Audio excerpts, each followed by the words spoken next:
A very good afternoon, everyone.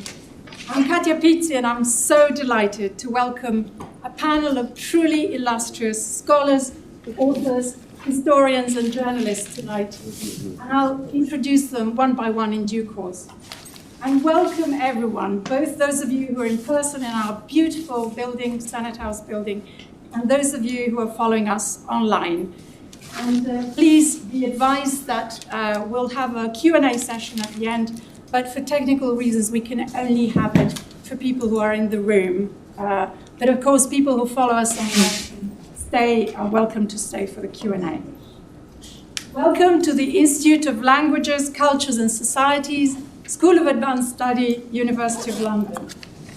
We're meeting today under the auspices of the John Coffin Trust Fund of the University of London.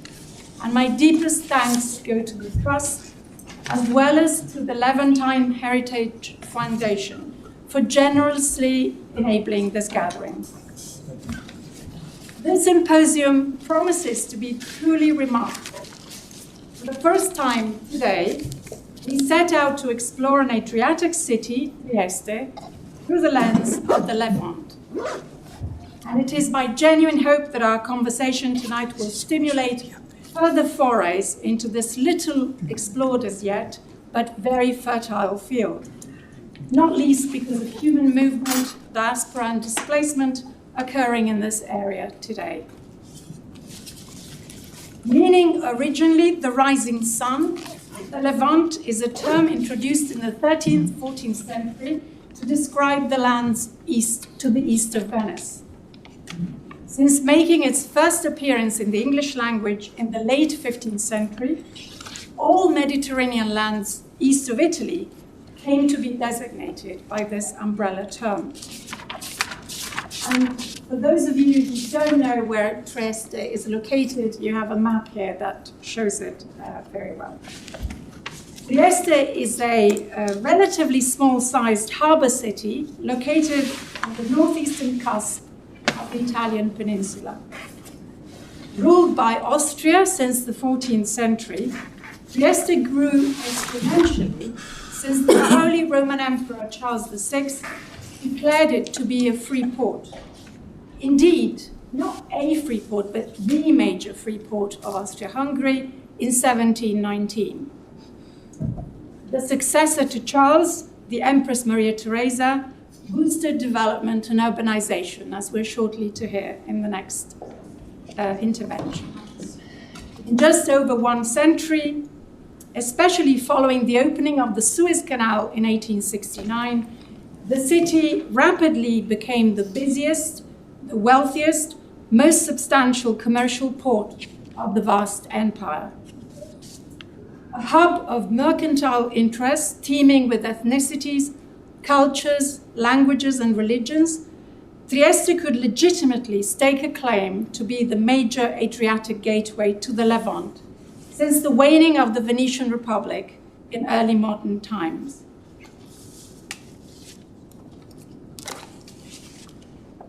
Now, this grand gateway didn't pass unnoticed. George Eliot photographs it in an intensely lyrical passage of Daniel Deronda, her so-called Jewish novel of 1876. I'm going to read a short excerpt that you have on the screen now. I feel myself back in that day when my life was broken. The bright morning sun was on the quay. It was at Trieste. The garments of men from all nations shone like jewels. The boats were pushing off. The Greek vessel that would land us at Beirut was to start in an hour. I was going with a merchant as his clerk and companion. I said, I shall behold the lands and people of the East. It was the first time I had been south. The soul within me felt its former sun, and standing on the quay, where the ground I stood on seemed to send forth light, and the shadows had an azure glory as of spirits become visible, I felt myself in the flood of a glorious life. Now, wow, what a glowing gateway to the Levant. George Eliot compellingly captures Trieste here as it would have looked like at the peak of traffics, thronging with people and goods, spanning over the vast Austro-Hungarian Empire and beyond. Mordecai, the character whose words we're hearing here, tearfully brings back to mind his first encounter with this resplendent, this dazzling, quasi-mystical Mediterranean harbor. Trieste stands as the glittering intersection of multiple trade routes, stretching to the 4 cardinal points and across the eastern Mediterranean, to Hungary and Russia to the north, to the Balkans, Greece and Turkey to the east, and also to the Aegean and the Black Sea and the Indies further to the south. Trieste was indeed one of the world's major ports at this point in time, second only to Marseille and far more substantial than Barcelona and Genoa.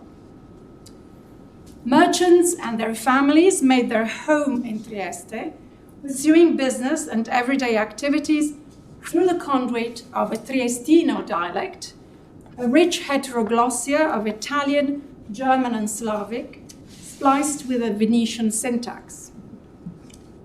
James Joyce will shortly be drawn almost magnetically to this, as Maria Todorova puts it, this exotic blurring of Orientalism and Balkanism.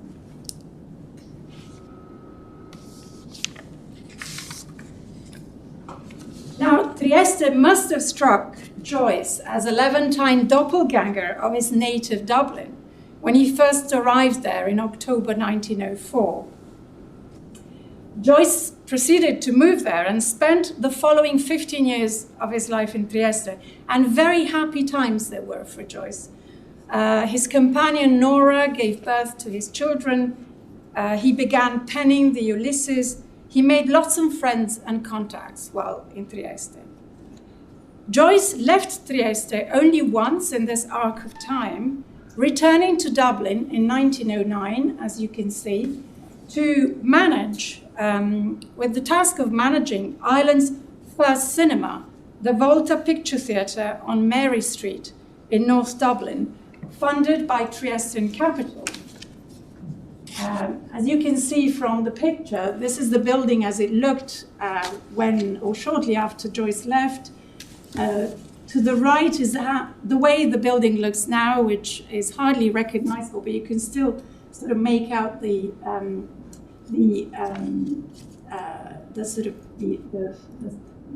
building, the outline of the building, and the plaque that you see as now memorializing this Joyce's presence as a manager of this picture house.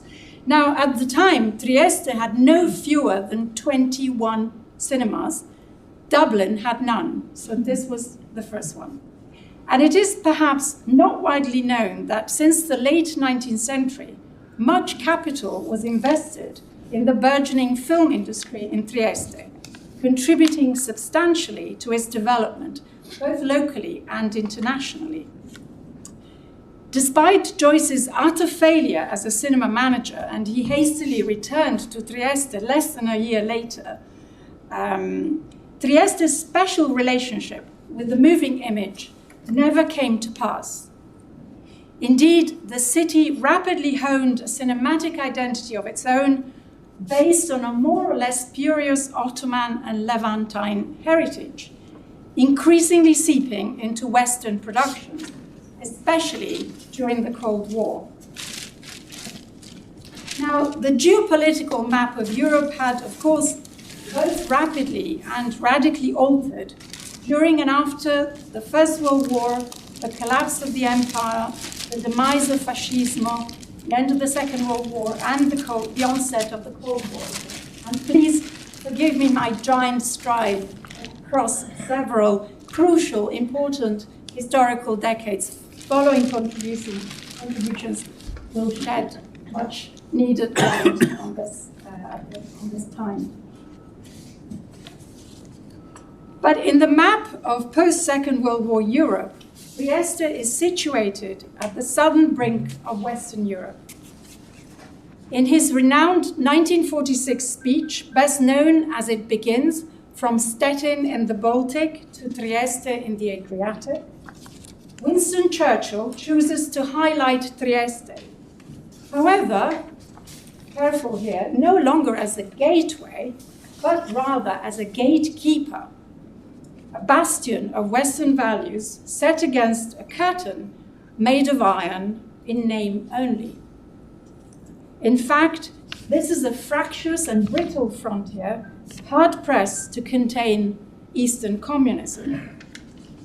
Trieste's glorious past is reframed in terms of an exasperated polarity between East and West. The city's cosmopolitan appeal endures, of course, but duly refigured. And it is perhaps not surprising that Algiers and Casablanca, the North African cities powerfully portrayed respectively in Pepe Le Moko of 1937, starring Jean Gabin, and in the titular 1942 film with Ingrid Bergman and Humphrey Bogart, they offer a fairly implausible, indeed a generic term of comparison with Trieste. While Triestean entrepreneurs continued to invest in the film industry, Hollywood and Cinecittà followed suit, repackaging Trieste for booming post-war audiences as a den of iniquity typified by mystery, intrigue, and seedy exoticism. And here in the slide you have a smattering of titles, but there are many, many more. Dozens of feature films swept into Western cinemas between the 1940s and at least up until the late 1980s, so the fall of the Berlin Wall, if you will. All of these films featured Trieste as an imagined Levantine city, dropping the city's name at times randomly for exoticizing purposes. And here you have a handful of titles, but literally there are many, many more. And so, in conclusion, I'd like to just briefly have a short look at this particular film, feature film, Diplomatic Courier. It's a Hollywood, black and white Hollywood production starring Tyrone Power. And Power impersonates an undercover agent here, seeking to recover top secret documents detailing Joseph Stalin's covert plan to take over Western Europe. And if you read the caption on the top of the poster, the agent is the #1 target for 1,000 enemy agents from Paris to Salzburg to Trieste. Trieste, the city, features prominently in this film. It really takes the lion's share in terms of screen time and is portrayed unequivocally as a geopolitical wasteland, a loose fringe of the West, heaving with spies, with refugees, exiles, smugglers, and dodgy agents, flowing in and out of a menacing East. This Trieste is both a gateway and a gatekeeper. And bear in mind this sort of tension, this ambiguity, because it really accompanies Trieste throughout its long and glorious history. This ambiguity and tension between it's a gateway, but it's also a gatekeeper, an obstacle. So drawing on its rich and diverse historical and cultural heritage, reframed in globalized ecosystems, Trieste continues to leverage, to some extent at least, its distinctive status today, retaining a dazzling hold on the collective imagination. Thank you very much. And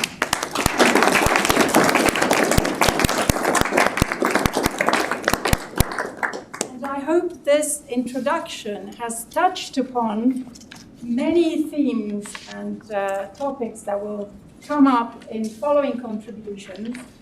And so I suggest that we hold off any comments or questions to the end, to the Q&A at the end, and we move on swiftly to our first speaker, who is Richard Bassett. And Richard is going to talk about Maria Theresa, 1717, 1718, and Trieste. Richard Bassett is a visiting professor of history at the Central Europe University of Budapest and a By Fellow of Christ College Cambridge. He's the author of numerous works on Central Europe, including Forgotten Kaiser of 2015, and Last Days in Old Europe of 2019. And Richard Bass's biography of Maria Theresa will be published by Yale next spring. So Richard, the floor is yours. Thank you. Well, Katia, thank you very much. It's a great honor and pleasure to be invited to participate in this event, which, as Katia says, is really groundbreaking. Rarely has a city of the size of Trieste been exposed to such analysis in the Anglo-Saxon world. And I'm going to talk to you for about 20 minutes, really, about the connection between Maria Theresa and the city, because the city really owes many of its later development to her policies, and in particular, her policy of saying, welcome to Trieste, come to Trieste, we ask no questions. Meaning, if you come and do business in Trieste, you won't be given a hard time by the Austrian authorities. On the contrary, they will provide a framework for which you will be enabled to conduct your business as profitably as possible and as predictably as possible. Qualities which, of course, with the end of the Austrian Empire in 1918, many Triestine writers have commented on the transition to a less predictable Italian state bureaucracy. But I don't want to be too polemical about this. Now, I can give you the first, just to show you where we are, and liven this rather dull, overcast London day. Here we have a view from the Napoleonica promenade, which is on the Carso, above Trieste, looking east towards the Istrian Peninsula. And I chose this because it's important to stress. Many people, probably in Italy, might find the comment that Trieste is the gateway to the Levant, or a Levantine city, somewhat sort of controversial. But it is, without any question, part of the Levant system. And the greatest testament to that was that the British corps d'élite, the Levant Consular Service, one of the most fascinating branches of the British diplomatic and consular service, the Levant Consular Service, its westernmost posting was Trieste. Trieste was under the jurisdiction of the Levant Consular Service, which meant that any dispatches from the consulate didn't go to London, they went first to Constantinople, then were sent on to London. So Trieste's role in the Levant is very important. Now, Maria Theresa comes to the throne in 1740, and she has one great gift. Surrounded by enemies, she has an uncanny ability to select extremely good advisors. And one of the ones that helps her enormously in Trieste, she appoints governor in the 1770s, Karl Zinzendorf. And this portrait, which hangs, as you may recognize, in the castle of Miramar, misidentified as Joseph II, though anyone familiar with Joseph II would know this is not anything like Joseph II. It's a very rare portrait of Zinzendorf, and I'm hoping one day someone will inform the Italian authorities that it is Karl Zinzendorf. But Zinzendorf said in his very voluminous diaries, which have been now translated and published, that essentially Trieste was nothing if it was not an emporium for trade. And it was he, in fact, who quoted Maria Theresa as saying, welcome people to Trieste, we ask no questions. So Zinzendorf is one of those figures who is keen to develop the possibilities of trading in Trieste. In doing this, he is in fact, however, simply continuing the policy that Maria Theresa's father initiated, as Katia said, when in 1719 he declared Trieste a free port. 2 years earlier, he declared the freedom of the seas, navigation, and then declaration of the free port in 1719 begins to get certain things moving. And in particular, it begins to attract a wave of emigration from other parts of the Levant.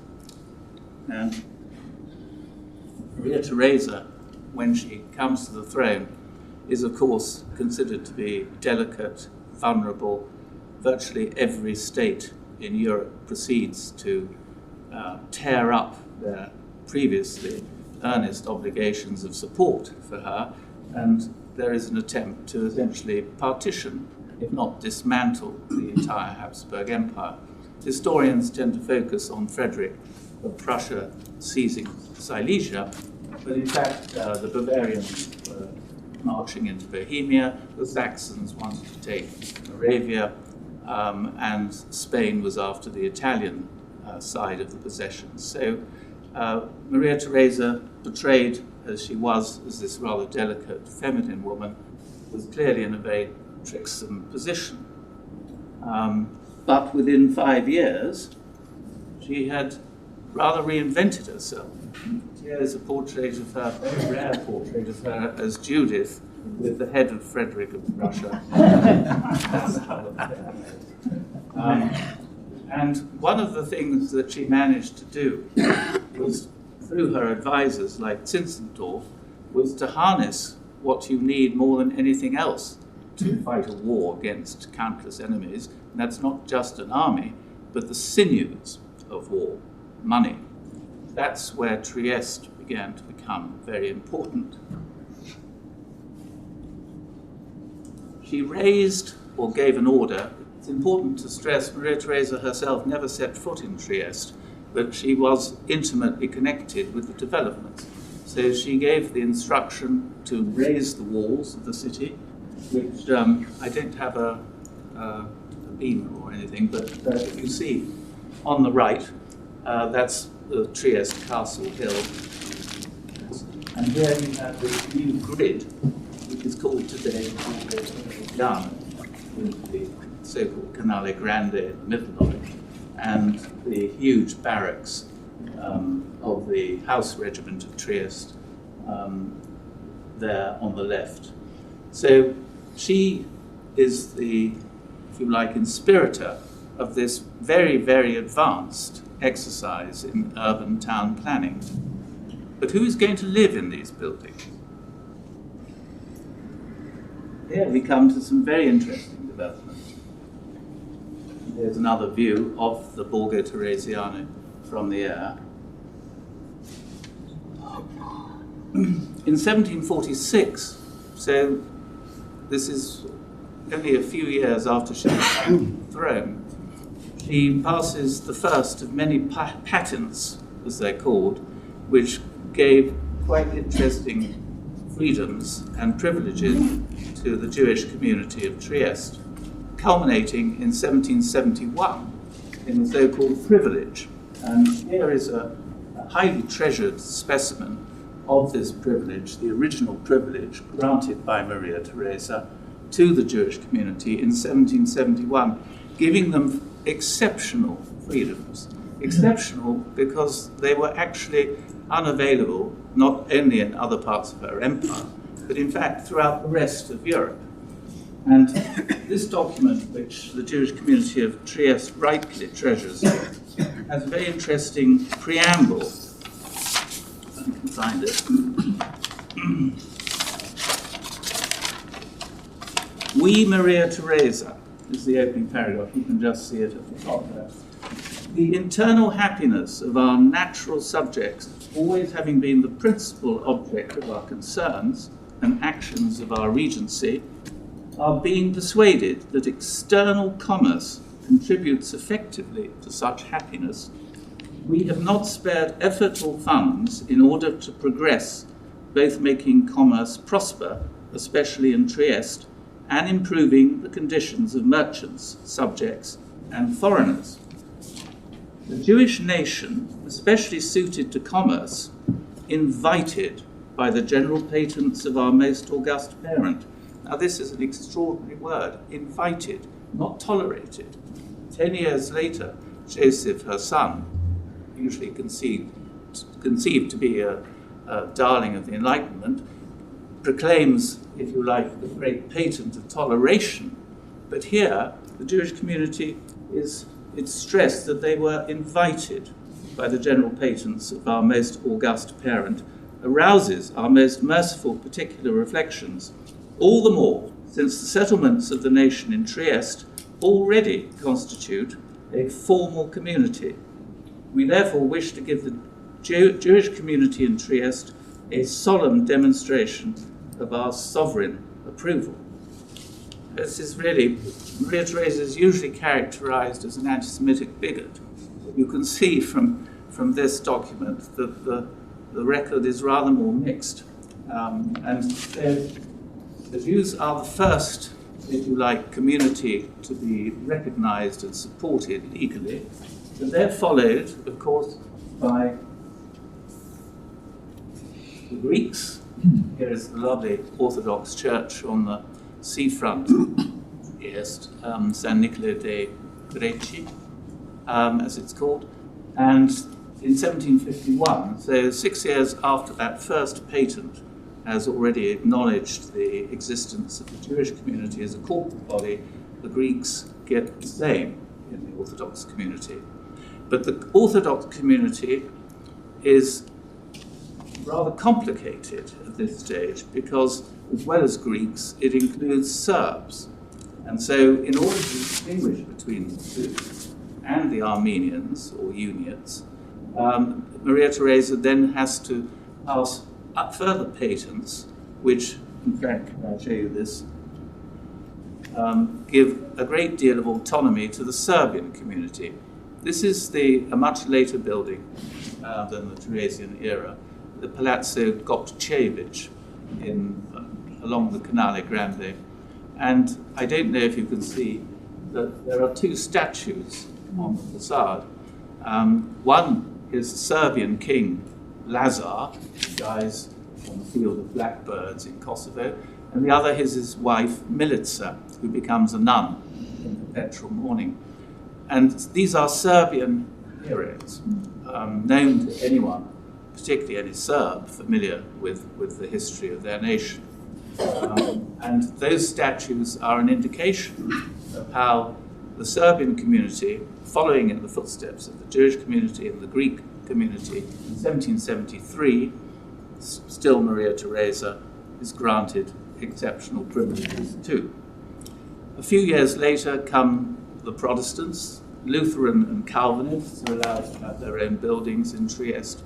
And so by the time Maria Theresa dies in 1780, not only has the population become increasingly, if you like, cosmopolitan, it has also virtually trebled in size.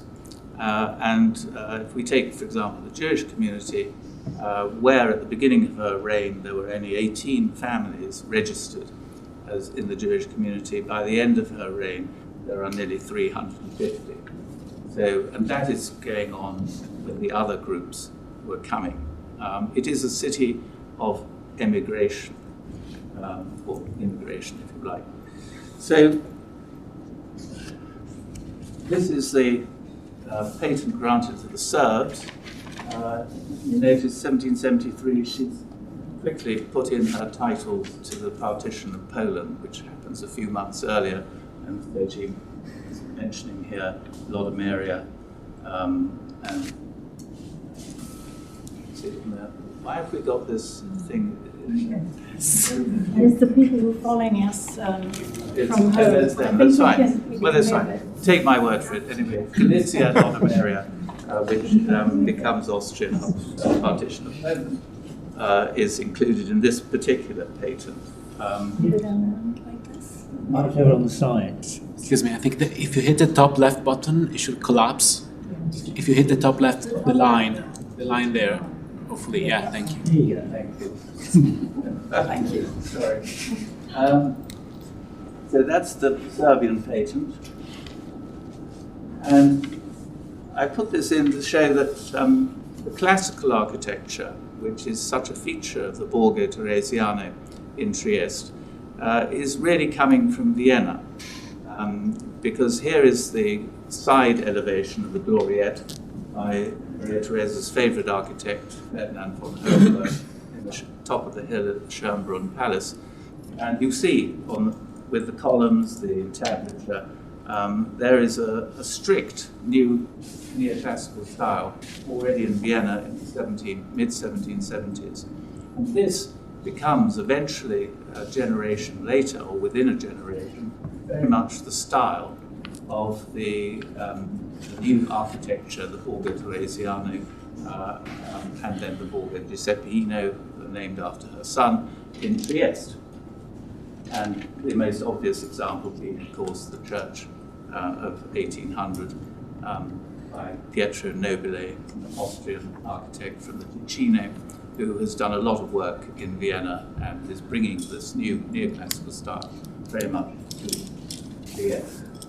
And I'm going to just linger, if I may, on the neoclassicism, because what is so fascinating about Trieste is the old Borsa, the exchange, also a monumental classical building, occupying the position that in most Italian towns would be occupied by a cathedral or a large parish church. But here, the cathedral is not a religious building, it's a building devoted to commerce.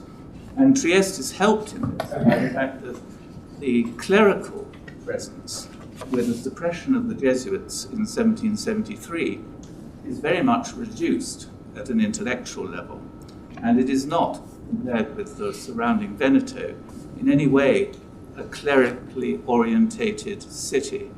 If you go 10 miles west of Trieste, you will get into the Veneto, where in any town or village, the parish priest has literally the power of, at least morally, salvation or lack of salvation. That, if you like, influence, overwhelming influence of the clerical authority, did not pertain in Trieste.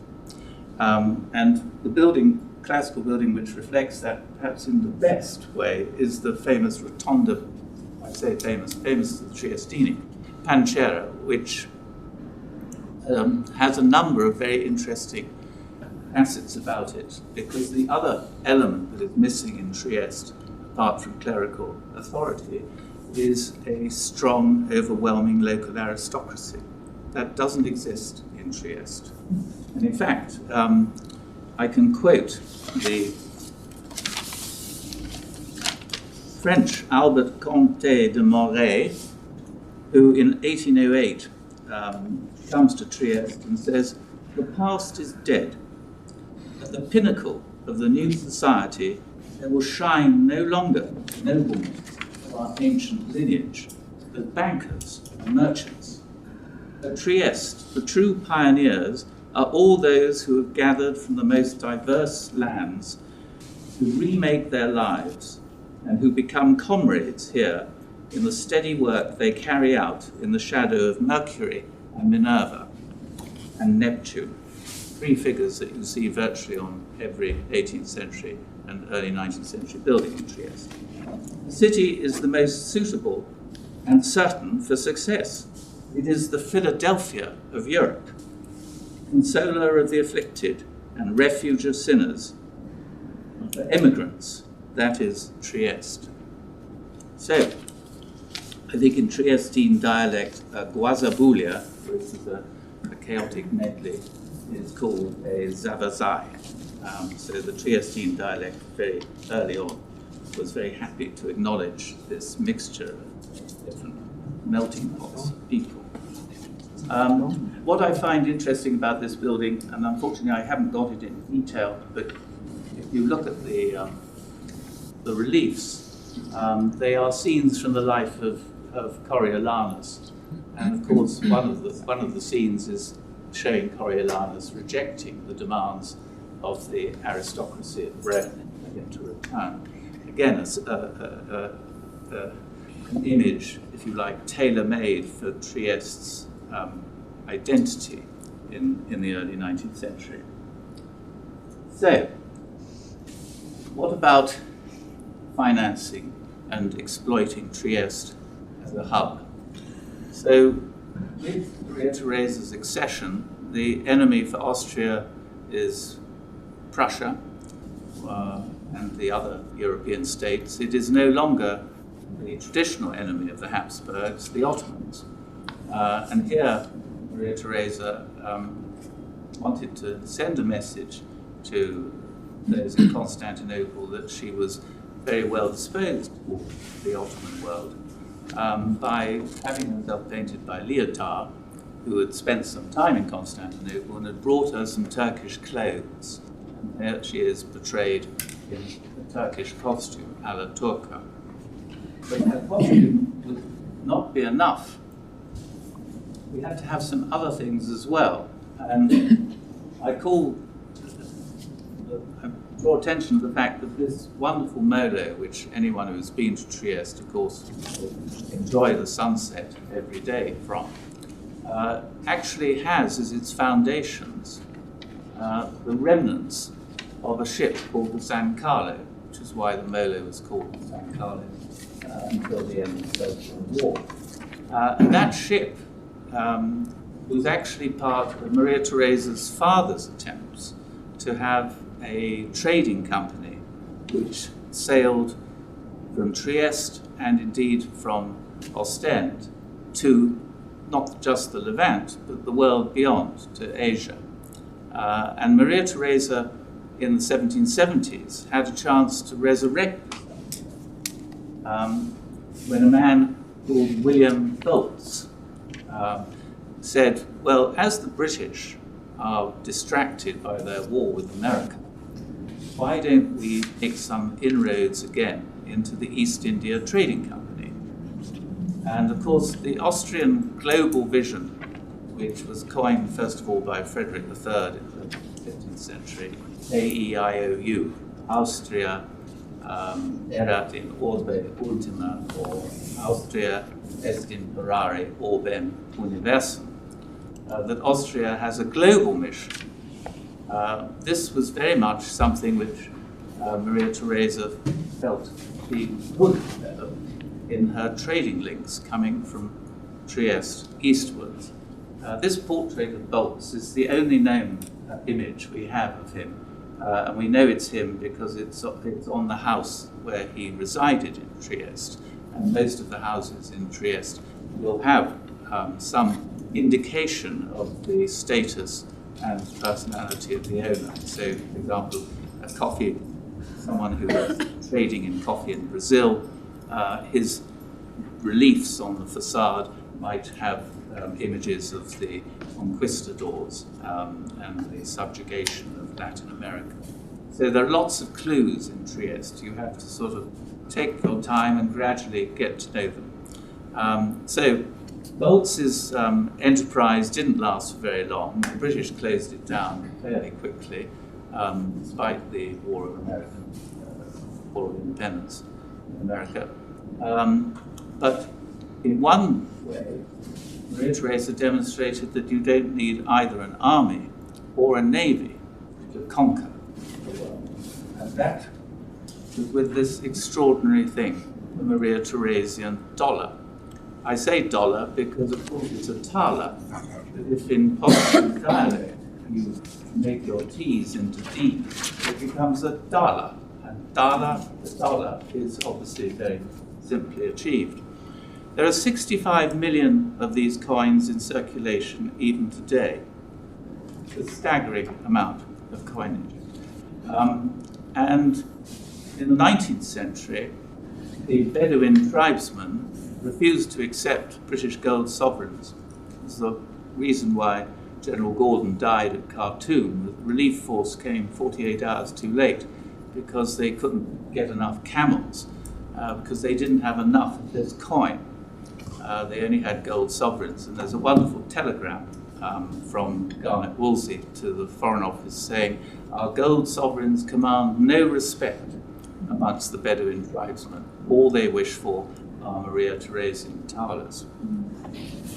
Now, what's so interesting about this is that no less an economist than Keynes felt that the thaler was a unique example, unique in Europe at that time, of a country allowing its currency to be used beyond its frontiers. In other words, according to Keynes, Maria Theresa understood very clearly the lessons of Adam Smith, supply and demand, and no other country in Europe would permitted its coinage to be used beyond its frontier in the 18th century, only Austria.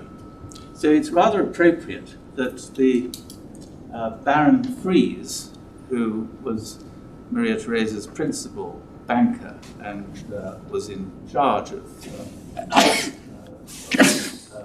her mint, was able to not only use the coin beyond the Austrian frontiers, but actually mint the coin in parts of Europe which were not Habsburg possessions, notably Augsburg. So he set up a mint there, and appropriately enough, his palace in Vienna is the one closest to the Hofburg. So it's even more appropriate that in Trieste they have now commemorated Maria Theresa. They were a bit too late for the last big anniversary, but last year, better late than never, they erected as a monument to her, this giant Maria Theresian thaler, and appropriately enough in the Borgo Theresiano. So that's all I have to say, really. Thank you. Philip Mansell is our second speaker, and Philip will talk about Trieste, Alexandria, and the Archduke Maximilian. Dr. Philip Mansell's books include Constantinople, City of the World's Desire, 1995, Levant, 2010, Aleppo, The Rise and Fall of Syria's Great Merchant City, of 2016, all of which have been translated into Italian. Philip Mansell is a founding committee member of the Levantine Heritage Foundation and the Society for Court Studies. He's also a fellow of the Institute of Historical Research, our sister institute across the neighborhood, and the Royal Historical Society. Philip's latest book is King of the World, The Life of Louis XIV, which was published by Tom Penguin in 2019. Over to you, Philip. Thank you very much, Katja. Thank you all for coming, and thank you for all the people who helped this symposium. Edward Cheney, who put me in touch with Katja, Craig, whose idea it originally was, and by the way, he can help you join the Levantine Heritage Foundation if by chance any of you are not yet members. And I want to speak today, carrying on from Richard, about the Habsburg interest in Trieste and its Levantine qualities. Maybe like Smyrna, Alexandria, Salonika, and other cities, it put trade first, as Richard has stressed, and consuls played a very large part in the life of the city, including the great Richard Burton, British consul in Trieste, as they did in Levantine cities. They were transmitters of deals before ideals. And above all, what I found preparing this lecture, the very strong and varied Ottoman links, which defined other Levantine cities, were also present in Trieste. And another characteristic is polyglottism. Many posters were in 5 languages: Italian, German, Slovene, Croat, and Friulish. William Dean's Howell, Italian Journeys, 1867, he says, "All costumes are seen here, and all tongues are heard in the Bourse." Many people were trilingual or quadrilingual, including French, and Fausta Cialenti, who I'll be coming to later, an Alexandrian from Trieste. She says everyone spoke several languages in addition to Triestino. And here is a picture of the port of Trieste in 1802, and please note, bottom left-hand corner, some people are in Turkish or Greek costume, and it is by the great artist of the Levant, Casas, who went everywhere from Istanbul to Palmyra, to Alexandria, to Cairo, and to Athens. So another link. And before I forget, another great polyglot of Trieste is the great author Claudio Magris, and in his wonderful book on Trieste, he talks of Dr. von Economo, Constantine von Economo, who spoke Greek with his father, German with his mother, French with his sister, and Italian with his brother. We all do. And in addition to the Serbs and Greeks, Richard has talked about, Ottomans were present in Trieste from the 18th century. Here is the boss on the right and the statue of Leopold I, the Holy Roman Emperor Leopold I, on top of the column, also stressing this is a city where dynasty married business. The Habsburgs always protected Trieste because it was good for their empire. And here is one of the first Syrians to come to Trieste. He is called Anton Pharaoun, who arrives in 1784, probably originally from Damascus via Egypt, and the first, but by no means the last, to wear such costume in Trieste. So it's really becoming an international Levantine city by 1800. Some travelers say that the women dress their hair à la manière des Levantines, and leur habit dessus tient beaucoup de ceux des Orientaux. And then 1821, Giuseppe Brodmann talks about the liberal and open tone of the society of Trieste, and in particular it is the businessmen who compose in Trieste, the first and most distinguished of classes. As Richard was saying, it's a big business city, and just to show this extraordinary Habsburg interest, 1818, the rather forgotten but extremely interesting Emperor Franz I visits Trieste. He goes to the bourse and he inscribed in his own hand his name on the register of the guests at the casino. So he's taking it under his protection. And here is another, my friend Schiavone, who is an artist of Trieste. In Rupert Karabit, he's an Armenian from Aleppo who is bringing horses to the emperor. So Trieste is dealing in all sorts of goods, coffee, textiles, and horses also. Extraordinary portrait. And it's a city not only of businessmen, but also of exiles. A lot of French exiles in French Revolutionary Wars, including, he says, his aunt, Madame Adelaide, who dies in Trieste in 1800, in the house of Signori Borlo. And this is the tomb of the Spanish Carlist pretender, who, under Austrian protection, lives in Trieste, and in fact has a court in exile and his own throne room in exile, and is buried in the cathedral. He himself, Charles V, King of Spain. And one of the characteristics of a Levantine city is deals before ideals. Here is another great figure of Austrian Trieste, Karl von Bruck. He comes as an idealistic young man in 1821. He's going to help the Greek Revolution, but in fact he stays in Trieste and puts trade and empire first, and he's later a minister of finance of Franz Josef after 1848, and he has a dream of a great Middle European customs union from Hamburg to Trieste, and of course it would be based on the Austrian Empire and would add to Austrian power. And he actually said, "Long live the cosmopolitans," and he founded one of the great institutions of Trieste, the Austrian Lloyd Shipping Company, in 1837. And Austria is now deeply committed more than most people realize, I think, to the preservation of the Ottoman Empire as a barrier against Russia.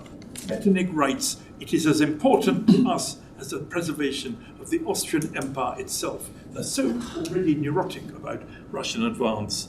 And Lloyd Triestino is one of the weapons, because rather amazingly,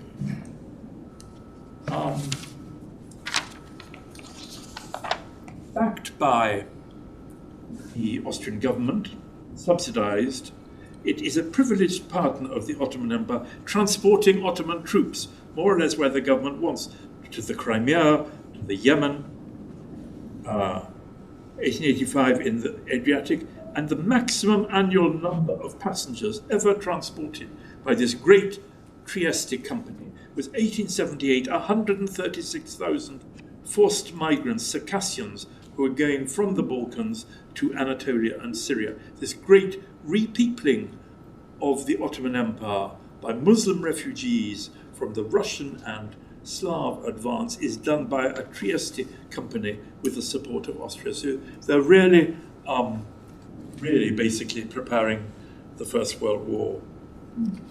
And Franz I repeatedly says, "I'm a friend of the port.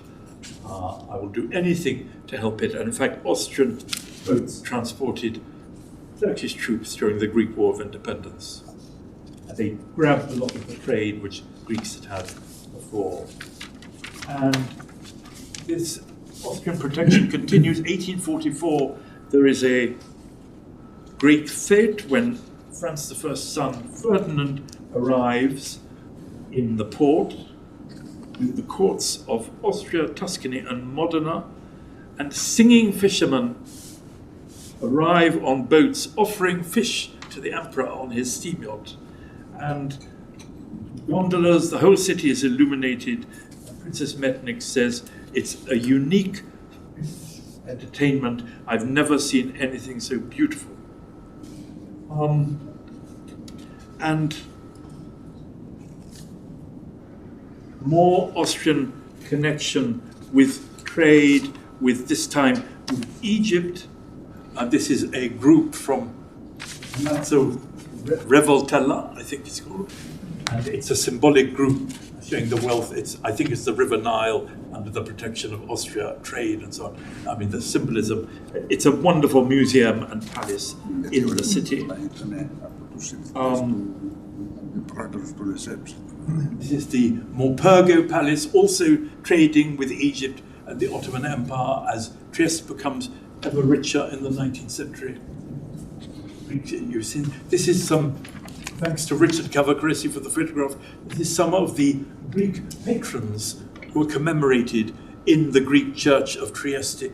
You see the dates of their deaths up to 1970 and the number of the names, Raleigh, Economos, and so on. Serbian church. And another great figure of Trieste, also showing Habsburg protection, is the Archduke Maximilian, the younger, more liberal, and rather more charming brother of the Emperor Franz Joseph. And here he is going on a tour around the Ottoman Empire. 1850, he's being entertained to lunch by the governor of Smyrna, of Izmir. And he describes it all in a wonderful travel book, which should be republished, which I recommend to everybody, called On the Wing, which was translated at the time into English.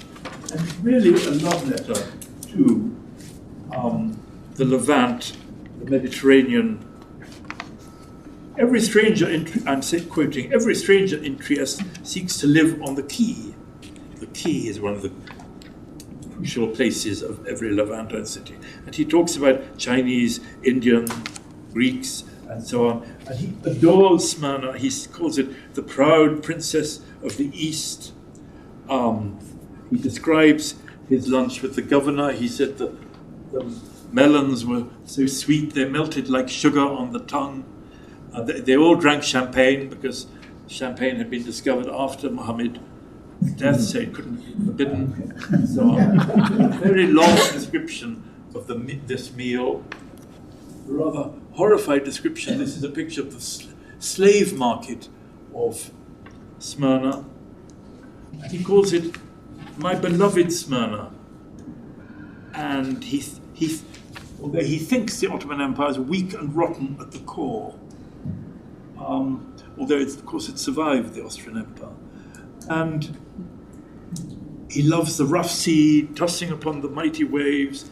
He notices that Izmir houses are already being furnished with furniture made in Trieste, another link with the Ottoman Empire. He describes Greece and so on. And actually brings back, let's hope they were servants and not enslaved people, from his travels in the Ottoman Empire. There are 2 young African servants in this Turkish room that he creates in the Villa Lazarevic, which was his first house in Trieste. He's appointed commander of the Austrian Navy. To give him something to do away from Franz Josef. Here is another Turkish room. I don't think they still exist. I think they were dismantled or moved to Miramar. Probably there were other Turkish rooms in Trieste houses as there were in other cities of Europe. And here is the wonderful castle he built on the edge of the Adriatic, 1856 to 1864. It's his love letter to the sea.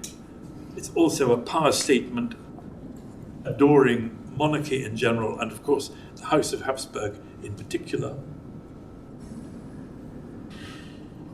Here it is again, well worth a visit, a monument to 19th century dreams.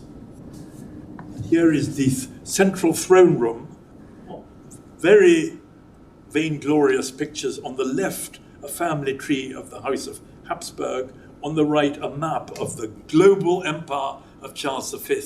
And I fear this encouraged him to accept the fatal offer of the throne of Mexico, which was made in Miramar, just outside Trieste, in April 1864. And I think the real motive was really to have his own power, his own empire, away from his overpowering brother, Franz Josef. Anyway, it's here that he received the offer. All the Triestinos who, while he was very popular, warned him, don't go, don't believe it. It's supported by Napoleon III, you can't rely on him. But yet he accepted, very probably encouraged by his wife. And here you see his wife in, I think she's the one in pink, greeting the Empress Elizabeth, and Franz Josef and Maximilian are in the boat. Maximilian is in naval uniform, and Joseph in military uniform. And you see the British flag, so they're using a British boat, which is rather humiliating for Austrian Habsburgs in Trieste. This is 1861 by Cesare dell'Acqua, who is another Triestino 19th century painter. Here he is, the fatal offer, the global reach of Trieste going to Mexico from Mexicans, most of whom hadn't been there for a long time, and they lied to him, but he wanted to hear their lies. They're saying there had been a plebiscite in his favor. Here he is leaving with his wife. You see everybody's cheering him, the new Mexican imperial flag on the boat, and inevitably, that's 1864. 4 years later, he comes back in a coffin to Trieste. It was a disaster, and many people died to fulfill his ambitions. But I think that shows that Trieste is looking outward. And another sign, here is the monument to him that was built, that was formerly in Miramar, is now in a square in Trieste. He's in naval uniform, a symbol of the lost naval heritage of Austria. And here he is with a symbol of Egypt, which he also visited in the 1850s. As it's becoming more prosperous, more ships arriving in the port, the English are arriving. There is a Trieste Britannica as a Rome or Turin. Robert Whitehead, who invented the Austrian Navy, lived and married in Trieste. Richard Burton, of course, the consul, 1872 to 90. And Ernesto Nathan Rogers, an Italian architect, was from Trieste and was uncle of Richard Rogers, the famous modern British architect. And of course, there's James Joyce, and then a friend of Richard Bassett's, Godfredo de Banfield, who was the last living knight of the Order of Maria Theresa. And he wrote of Trieste, "My real fatherland is this city and this port where I was born," something that many other inhabitants of cities have felt more than the surrounding country. And here is another sign of Ottoman influence. There's a fountain in Trieste, a Bosnian cafe in Trieste, 1870s. And I now want to come to another example of Levantine links. The Slovene ladies who, via Trieste, went to Egypt as nannies or maids, servants or companions to rich Egyptian families, Europeans living in Egypt and Egyptians themselves. In fact, the lady who brought up Boutros Boutros-Ghali, who was Secretary General of the United Nations, was from Slovenia. And a film has been made about them, and I hope to get an English copy one day. Here is a group in Alexandria between the wars. And here is a lady called Joseph Finney, born in Slovenia, met in Trieste, Oswald Finney. He was the richest businessman in Alexandria between the wars, and they gave the most famous carnival parties, which are memorialized in the Alexandra Quartet by Lawrence Durrell. So, and she died in emigration in Rome after Nasser took power in Alexandria. But several thousand, no one knows the exact numbers, but several thousand Slovenian girls went to Egypt in this strange trade. And in the film, there are Alexandrians remembering, oh yes, we loved them. They were so warm and friendly, not like the English nannies who were so strict and here is another link between Trieste and Egypt, of a very wonderful writer called Fausta Celenti, whose mother was Wieselberger from a family of Trieste, and she's written a novel that you see on the right, which has been translated into French, not in English, called The Four Wieselberger Girls, about Trieste before 1914, where she talks about the racial conflicts, the Slovenes against the Italians, the terrible tragedy of the end of Austria. In Trieste, you sometimes felt you were in Vienna, but there were lots and lots of street songs against Franz Josef, even before 1914, and people made rude noises and rude remarks about him. They were bathed in irredentism, this extraordinary word for Italians who wanted to join Italy. They thought that by doing so they would be redeemed, as if a nation can redeem people. And he called Trieste the most luminous, the most attractive, and the most civilized place in the world. And she, amazingly, her daughter had married an Englishman after living in Egypt, where she made anti-fascist broadcasts for British services. She then finally went to live with her daughter and died in Pangbourne, this lady from Trieste and Alexandria. And then before 1914, more and more international, the Austrian Lloyd is spreading its wings to Constantinople, to Japan, to India. To 1912, there is a regular service to Shanghai, a source of prosperity. to the city. Here you see it again, going to Alexandria from Trieste. Here you see the map of the Austrian Empire, and it's you see where Trieste is on the fault line between Slavs and Italians. And the last manifestation is the Congress of Trieste, organized to find a new ruler for Albania. So Trieste has produced a ruler for Mexico, also for Albania. It was organized by Baron Franz Moxa, who's here photographed in Albanian costume. I call him Lawrence of Albania. He was the Austrian agent, spy, traveler, geographer in Albania.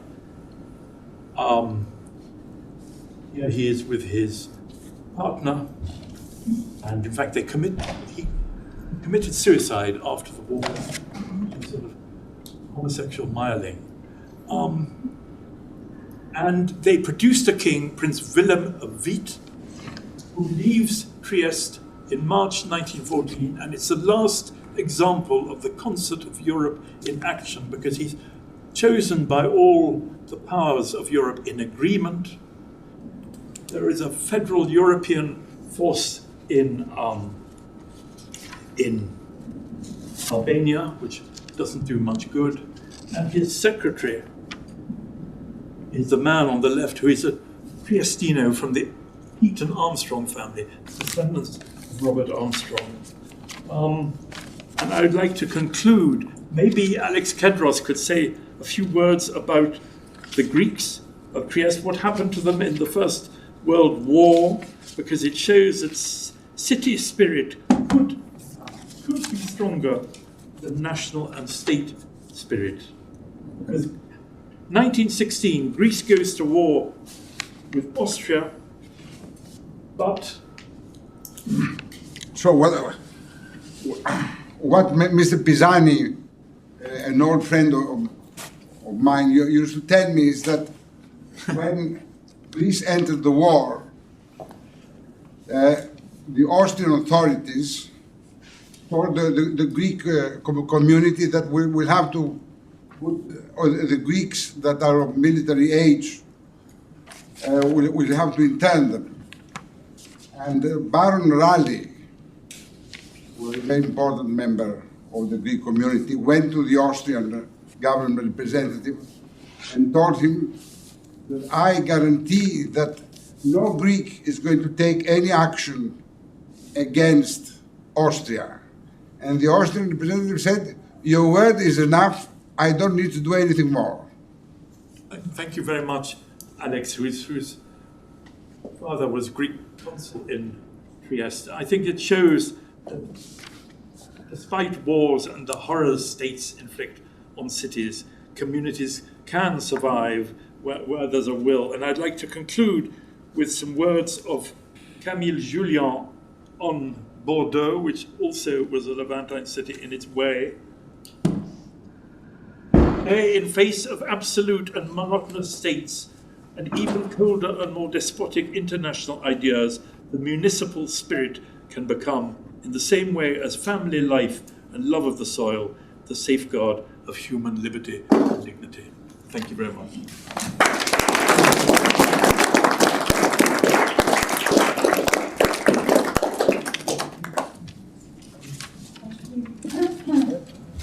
Very much, Philip, and indeed Richard as well, for incredibly rich, amazingly rich and wide-ranging contributions. There's so much on the plate here. So I welcome to the floor Michael Kotakis, who will take us forward chronologically. And his paper is entitled Europe Ablaze, Narodny Dom and the Great Fire of Smyrna. Dr. Michael Kotakis is a historian of the Eastern Mediterranean. He obtained his PhD in 2023 from the London School of Economics. He is also the CEO of 89 Global, a public sector advisory firm which provides strategic, policy and operational advice to governments around the world. Michael has written articles and columns for publications including the Washington Post, the EU Observer and Kathy Merini. and has made various TV appearances. But best of all, I think, and we're going back to the polyglot tradition that Philip was talking about, Michael speaks 7 languages. He speaks French, Italian, Spanish, Greek, and Turkish. And he also has a reading knowledge of Ottoman Turkish. So, over to you, Michael. Thank you very much. 7 languages, none of which I speak particularly well, I should say. Hopefully I can speak English well enough to deliver this lecture. So thank you very much, Katja, for giving me the floor. It's a great pleasure to be here this evening. And it's a great honour for me to follow such distinguished speakers this evening. Richard and Philip have given us a really profound illustration of an earlier period in Trieste's history, when the city really was at the apogee of its strength as a cosmopolitan and mercantile hub, when it was the maritime jewel in the Habsburg Empire's crown. Both Philip and Richard have explored just how, through Trieste, the great Central European monarchy was able to reach out and touch the Levant, Alexandria, Smyrna, Constantinople. This evening, I will focus your attention on a later and somewhat darker period in the city's history, on a moment of transition during which the city changed from being this cosmopolitan hub to being a city in the Kingdom of Italy, something, of course, which came with the abasement of its considerable Slovenian population and the ending of its days as a cosmopolitan port at large. Of course, it remained cosmopolitan in some senses, but as a Habsburg cosmopolitan port, it was no longer. So in telling this story, I'd also like to piece together the wider international context surrounding it, and to think about the various contemporary trends which it bore witness to, and also some of the later events which it faithfully foreshadowed. And to do this, I will compare the experience of Trieste with that of another great port city of the Mediterranean, the city of Smyrna, known today, of course, as Izmir in Turkey. So this is a postcard, a panorama of Smyrna, which I've taken from the archive of the Levantine Heritage Foundation. Very grateful for the Levantine Heritage Foundation for many of the pictures you're going to see this evening. Like Trieste, Smyrna would cross 1900 at the absolute peak of its powers, would be reduced by the 1920s to something of a rump of its former self. And Smyrna, like Trieste, would see its cosmopolitan nature extinguished in a rather swift and violent manner. In both instances, both for Trieste and for Smyrna, destruction by fire would be the critical final act symbolizing this transition from a Europe of empires and cities to a more monochrome Europe defined by ethnic competition and by the autarkic nation-state. So this evening I'm going to discuss 2 seminal events in both cities' histories, separated by 2 years, 2 events that encapsulate this transitional moment. Both will be compared for their similarities, but also for some obvious differences. Now, I view the violent events that took place in Trieste and in Smyrna during the early 1920s, if not as causal reverberators for the later, more portentous and more devastating events of the 20th century, then certainly opening salvos in a political tumult that would soon devastate the old ethnic fabric of the European continent. And by placing Trieste and Smyrna at the center of the story, I'd like to show how the world of the cosmopolitan port cities was deeply entwined with the ethnic nationalisms that would ultimately prove their downfall. And historians often view port cities as symbols of a seemingly bygone era of empires and monarchies. My view is that these port cities should instead be seen as key dramatis personae of modern European and world history, critical to understanding the central political developments of the 20th century. So here's the Canale in Trieste. Let's set the scene. Trieste, as we've heard from both Philip and Richard, was the major cosmopolitan port connecting the central European world and the Mediterranean worlds. It was a link between several important cultural spheres, the Italian, the German, and the Slavic Balkan. Also, there was a considerable Jewish element, as we've heard today.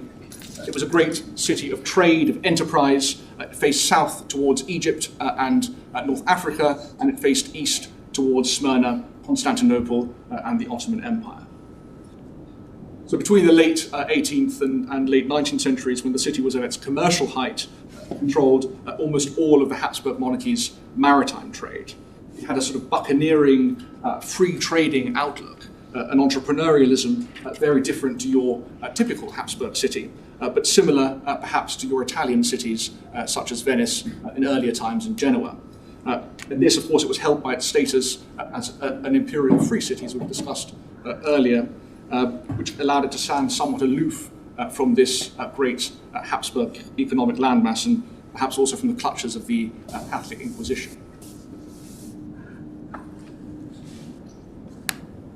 So this is Frank Street in Smyrna, the great European Oxford Street equivalent of Smyrna, where much of the commercial activity took place. And Smyrna, like Trieste, was a cultural melting pot and a connecting point between East and West, but it wasn't always the case. When we think about trading links between East and West, our mind is naturally drawn to cities such as Constantinople and Aleppo, but due to several historical contingencies in the 19th century, particularly perhaps a bit earlier, also in the 18th century, and also certain geopolitical changes, Smyrna had emerged as the principal export hub for the Ottoman Empire. It controlled around 40% of Ottoman exports in the late 19th century. That's a huge amount for a city of Smyrna's size, considering also the other cities that were a part of the Ottoman Empire, cities such as Constantinople, Salonika, and of course you had further flung cities, Beirut, Baghdad.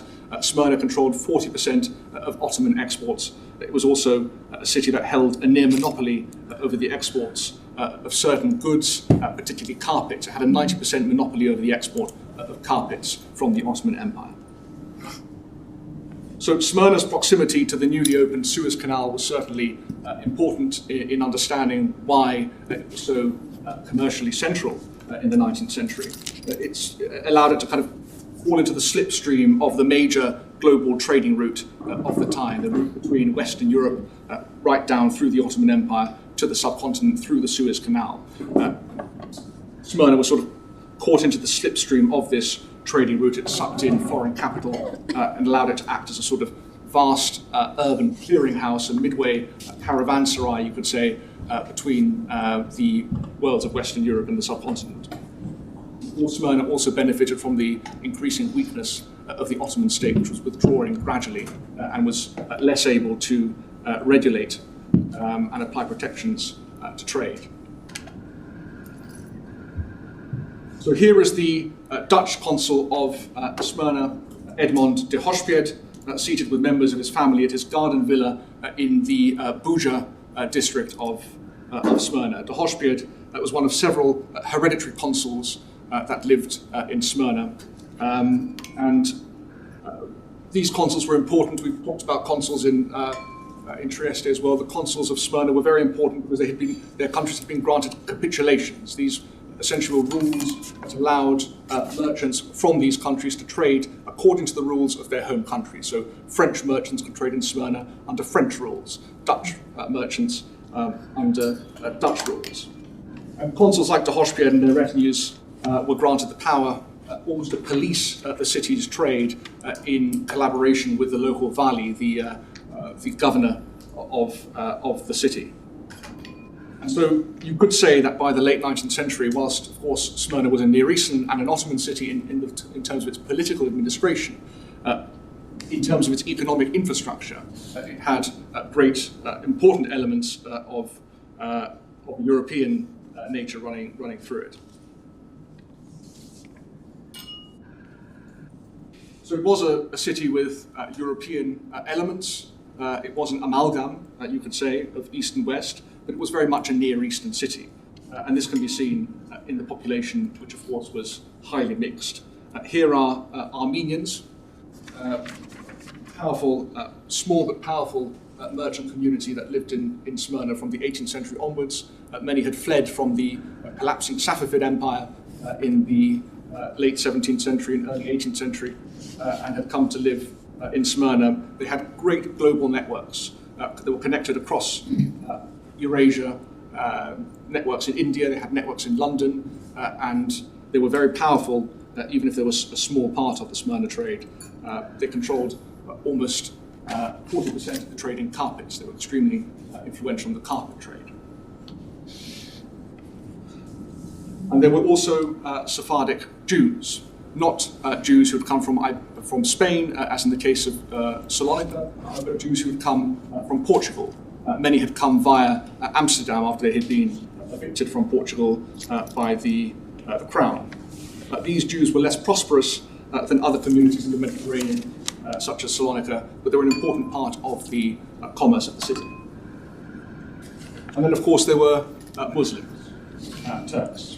This was the second largest group in Smyrna by most counts. They participated less in the economic and business life of the city, less than the Armenians and the Jews, certainly, as we can also see, less than the Greeks. But they were very important because they set the rhythm of life in the city from a political and administrative perspective to the extent that they can. And here are members of the regional government of Izmir. You can see the vast majority of them are wearing fezzes or turban-style head accessories. And just below we can see the Vali, the regional governor, Rahmi Bey, who was the last governor of Smyrna. He was a benevolent and wise governor who sought to maintain good relations between the various groups of the city. So we mentioned the Greeks in other port cities such as Alexandria, Constantinople, Salonika, Beirut, indeed Trieste. The Greeks were a very small, although powerful minority. But in Smyrna, they were the largest group and perhaps the majority, according to some censuses that we have from the late Ottoman Empire. So there were rich and poorer Greeks. We can see on the left-hand side of this slide, fruit seller. For those of you who can read Greek, Kamariotis is the name of the fruit brand. And on the right, we see Aristotle Onassis, who was, of course, the great Greek shipowner, shipping tycoon of the 20th century. At the height of his wealth, he was possibly the richest man in the world. He was born in Smyrna and had great links with Trieste as well, and ultimately with Argentina.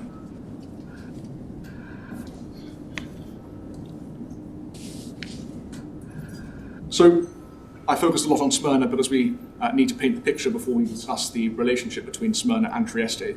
So I've tried to provide a sort of snapshot of the vibrant cosmopolitan world that existed in the city and show its similarities to Trieste.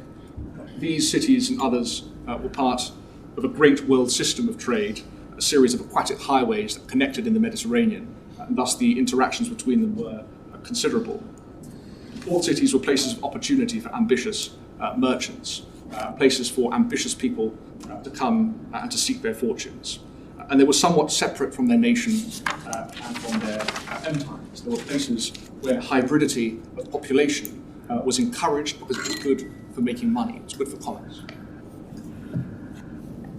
But even as ports such as Trieste and Smyrna were becoming more cosmopolitan, the world around them was fast changing. This world of multi-ethnic empires was slowly being replaced by a more monochrome one of monolithic nation states, one language, one people, one history. It's a paradox, perhaps, considering the sort of rosier story of diversity and interaction that we've tried to lay out today. But port cities were also principal intellectual hotbeds and drivers of nationalism in the Mediterranean. This image here is from a little bit later. It's the arrival of the Greek army at Smyrna in 1919, which we shall talk about.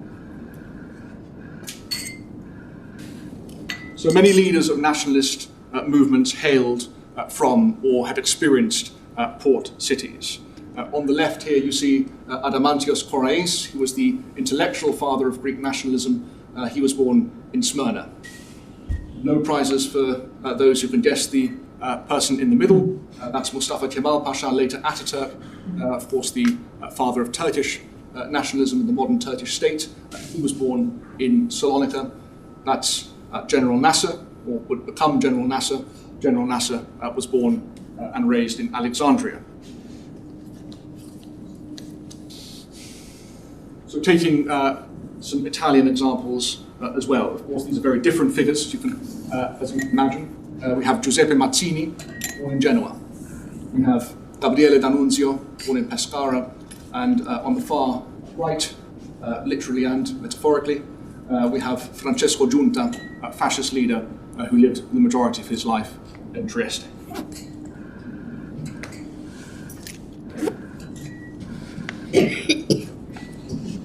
So this is an image of a different city we've not spoken about today, the city of Salonika, which was perhaps the first of the great cosmopolitan ports to begin to fall to nationalism. This is the Greek army arriving in Salonika after the Balkan Wars in 1912. And as cosmopolitan places, it's fair to say that cities such as Trieste and Smyrna were sort of petri dishes for the crystallization of new identities, in which people gained a firmer understanding of who they were as a function of who they were not. Indeed, it could be said that port cities provided the perfect conditions for ethnic competition that could ultimately lead to the sort of jealousy and animosity that presages conflict. Superiority and inferiority complexes abounded. The Greeks of Smyrna, as the dominant ethnic group, resented political rule by Muslim Ottomans who they deemed less civilized. Pious Smyrna Turks saw Greeks and Western Europeans as pollutants of conservative Islamic traditions, and increasingly as a stunt on the aspirations of poorer Muslims to break free from poverty and attain economic power in a city which they saw as theirs. Now, World War I saw these trends turbocharge into a spiral. With the war came fresh territorial claims by the new nation states, Italy, Greece, of course Turkey, emerging phoenix-like from the ashes of the Ottoman Empire, and Yugoslavia. Trieste and Smyrna were suddenly caught in a venomous vortex of nationalism. Well, the twin effects of irredentist state policy on the one hand and the fervent tensions developing within the populace of both cities led to a situation which ultimately became uncontrollable.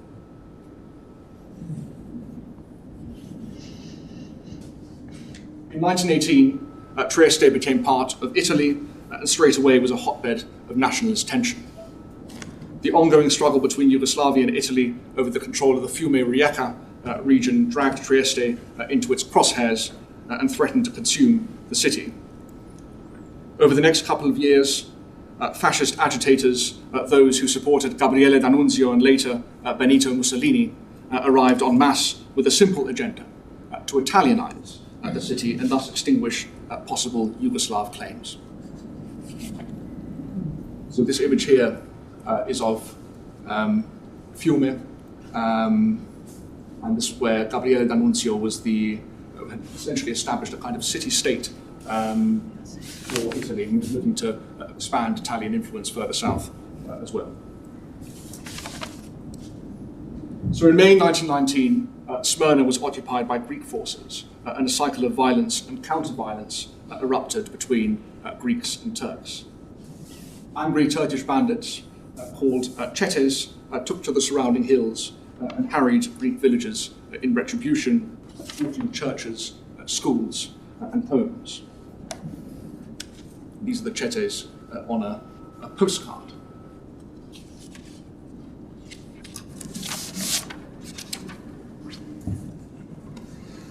So in Trieste, the tension between Italians and Slovenes turned ever darker, with organised armed bands of black shirts roaming the streets and beating anyone who could utter words in Slovenian. One Slovene academic noted at the time how the city reeked of fear and threat, and we knew not whether we would live or die. Here are black shirts concentrating by the port of Trieste.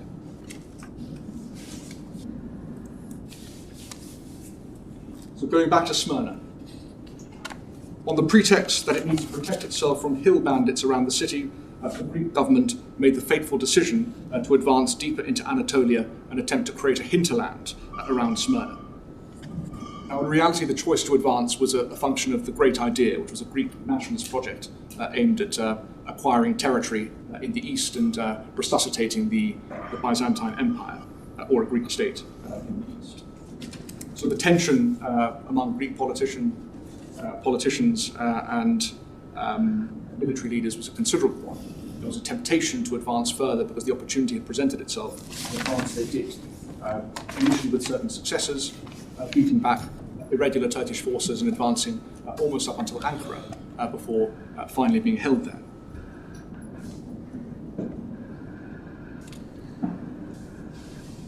So this is Narodni Dom in Via Fabio Filzi in the center of Trieste.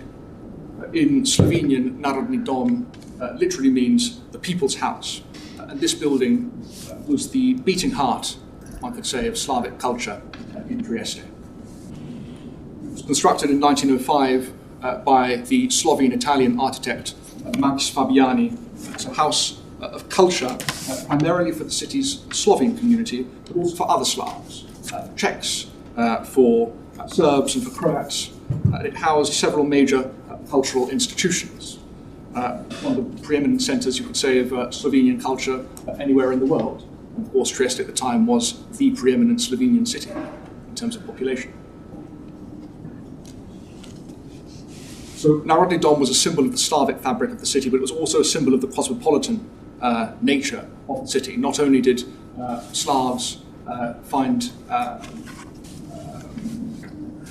place to stay and a place to interact at Narodni Dom, but also other ethnic groups of the city. Italians, Greeks, Jews would participate in events that took place at Narodni Dom. There was a hotel there on the second and third floor of the building, which held these big soirees, big balls, and was a very important centre for all types of inter-ethnic and intercultural interactions within the city.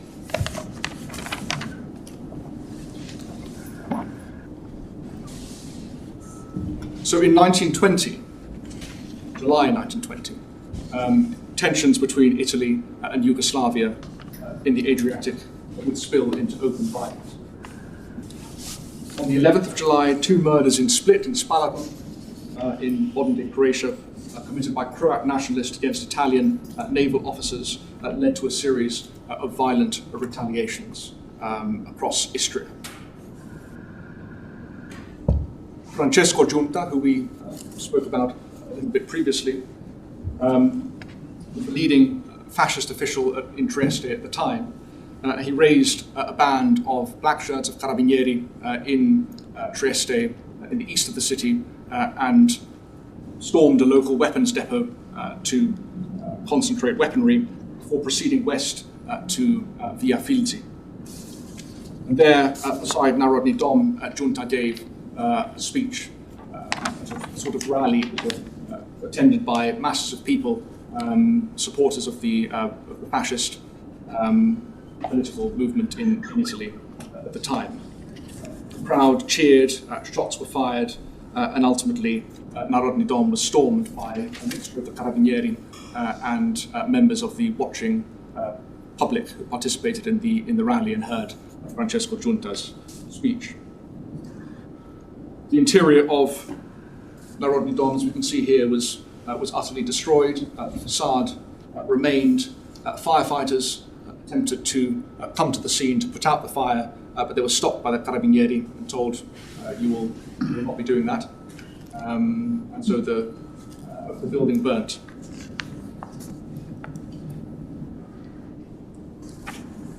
And that's it, in the aftermath of the attack on Narodni Dom.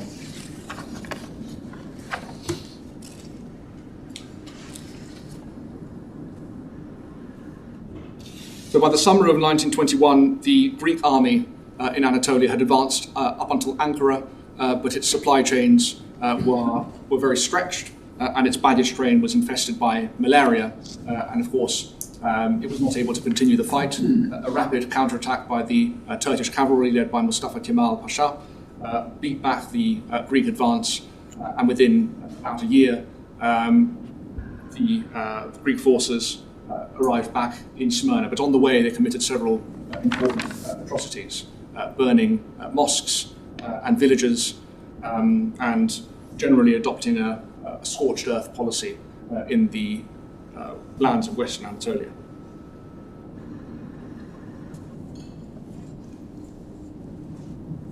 So this is Mustafa Kemal Fevzi Pasha sitting beside him on the 9th of September 1922. This is the day of the arrival of Turkish forces in Smyrna, 2 days after the evacuation of the retreating Greek forces. So the Kurdish armies occupied the city, and for a day or so, the occupation was relatively orderly. But by the second day, the events took a zealous and more violent turn. Armed mobs in the streets took apart Greek shops, they burnt houses, and they attacked cultural institutions. The Greek Archbishop of Smyrna, Archbishop Chrysostom, was killed in an extraordinarily gory manner, which I won't describe here today. It was a lynching of the Archbishop, who had been an active participant in the nationalist project of the Greek armies in Anatolia.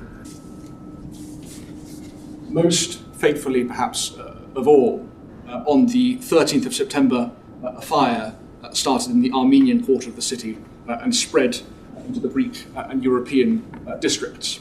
The fire was allowed to burn unhindered for several days, 4 days to be precise, with the Turkish authorities doing little to stop the blaze. The sky was reputed to have turned a ruby red and then finally black with smoke. The screams of those trapped and dying could be heard for miles around. According to most estimates, 60 to 80 people died in the burning of Smyrna, as it later became known as. Deaths were from burns, smoke inhalation, and of course from drowning as people attempted to escape the burning city via the quay. Perhaps terrible symbol of the destruction of the cosmopolitan port city is the burning of the quay, which was of course so central to the life of all cosmopolitan Levantine ports. The death toll of 60 to 80,000 means that the burning of Smyrna ranks perhaps as the greatest single urban fire, deadliest single urban fire in modern human history. So how do we view these events together? How do we relate the burning of Narodny Dom, the Great Fire of Smyrna? So Narodny Dom and the burning of Smyrna are comparable in some ways, but not in others. They're different for one in their scale. The death toll from Narodny Dom was only 3 people, including 2 hotel staff and the organizer of one of the sort of central administrator of one of the cultural institutions of Narodny Dom. In Smyrna, of course, the death toll was several thousand times more than that. In Narodny Dom, we see a targeted and planned attack on a single institution, albeit an important cultural one. In the burning of Smyrna, the atrocity was less targeted, far more diffuse, far more haphazard. There were differences too in the preludes to each attack. Narodny Dom resulted less from military provocation and more from a sense of injustice at the Treaty of Versailles, for which Italy had been promised a great deal more than it was ultimately given at Versailles, yet considerable resentment. The burning of Smyrna, of course, came after the Greek invasion, act of conquest and violence, and so there was a considerable military provocation in the background. But there were differences too in terms of the aftermath. So it's true that the fire of Narodny Dom presaged a long period of oppression for Slovenians in Trieste, but considerable numbers of Slovenians remained in the city and continue to live in the city today. Of course, the burning of Smyrna saw the total eradication of the Greek population of the city. and was legitimized ex post by the Treaty of Lausanne, which provided a framework for the population exchange, which saw 1.5 million Greek Orthodox Christians of Anatolia deported to Greece in exchange for about 600,000 Muslims living in Greece who left for Turkey. So here is an image of the extent of the fire at Smyrna, taken from an American ship. So we talked about differences between the two events, but there are also significant commonalities, which is what we need to discuss today and what links the two cities and both events. So in both cases, these were acts of ethnic violence which had the aim to exterminate or to intimidate an undesirable group, either through acts of killing or through deportation or or through intimidation. In both cases, the presiding officials purposefully allowed events to play out with no interest in saving human lives or preventing destruction. Indeed, thousands of radicalized locals watching the event unfold chose to participate in the vandalism and the violence. Their experience of living in cosmopolitan port cities seemingly not counting for very much at the time. Now, the choice of instrument for this destruction was fire, and this carries a special significance in this story. So fire represents total, irreversible destruction. The invitation of a place destroyed by fire, rather than one afflicted by plague or by conquest, is that the old is forever lost and must be built again from scratch.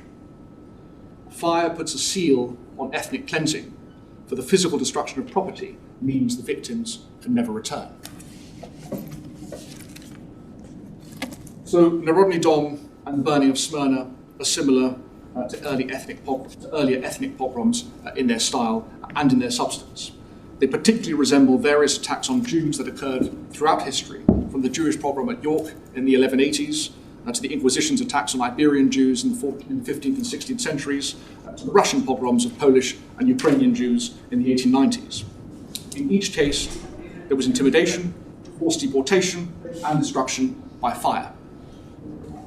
Indeed, we know that the fascist and nationalist movements of the early 20th century were inspired and activated by precedents of earlier violence against European Jews.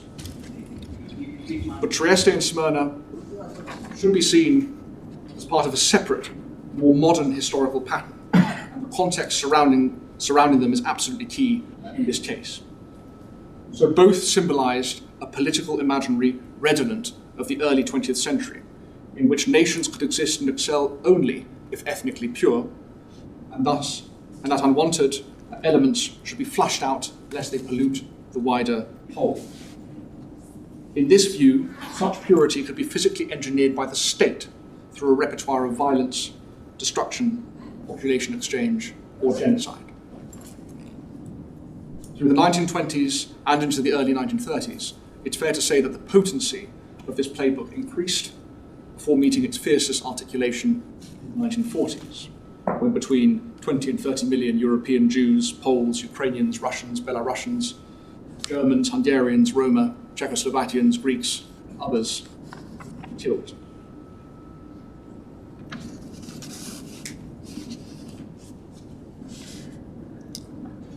So this is a logic we continue to see in the fields and the cities of eastern Ukraine, where Russian authorities are committing atrocity after atrocity against an enemy which they have dehumanized. Europe faces new trials of strength in which it will be required to draw on deep historical memories to ensure history does not continue to repeat itself. Now, to end on a more positive note, I want to return to Trieste and Smyrna today. So their heyday as cosmopolitan port cities has passed, but both remain bustling cities on the Mediterranean. Trieste is the largest port in Italy, Smyrna the second largest in Turkey. Both continue to be important centres of business despite almost wholesale changes in their political institutions and in their populations. And they're slowly coming to terms with their pasts. In 2014, Narodny Dom was reopened as a cultural centre for Slovenes in Trieste, and is now managed jointly by the Italian and the Slovenian states. The building is not only champions Slovenian culture in Istria, also hosts reconciliation events. Keep alive the memory of 1920. Rebuild relations between Slovenes and Italians. So this is a symbol of a city embracing its cosmopolitan past, a time when cosmopolitan societies around the world are under considerable pressure. This is Izmir today, wonderful Dubai-style development you can see on the waterfront. I don't know about it. This is Baikal Shire. So Greeks are starting to return to Izmir as tourists, but also as business people and investors. They're encouraged by a friendlier and more relatable local business environment than in other parts of Turkey, and of course by proximity. Islands like Chios and Lesbos are only a few kilometers away, and it's fair to say that the old links between these places in Izmir are beginning to be resuscitated. Indeed, in the last decade, new direct shipping lanes have been opened that ferry visitors back and forth. So this draws a final and perhaps loftier statement on the enduring nature of port cities, and I'll end on this. So the fortunes of port cities may change across time, but they're more consistent in the history of humanity than perhaps any other social construction. Empires, nations, and leagues often combust with violent abandon. But even after the collapse of empires like the Habsburg or the Ottoman, cities like Trieste and Smyrna, today Izmir, continue to thrive. And this capacity of cities for survival and reinvention, something which Trieste and Izmir appear to be showing, which must rank as a singular wonder of the human experience. Thank you very much.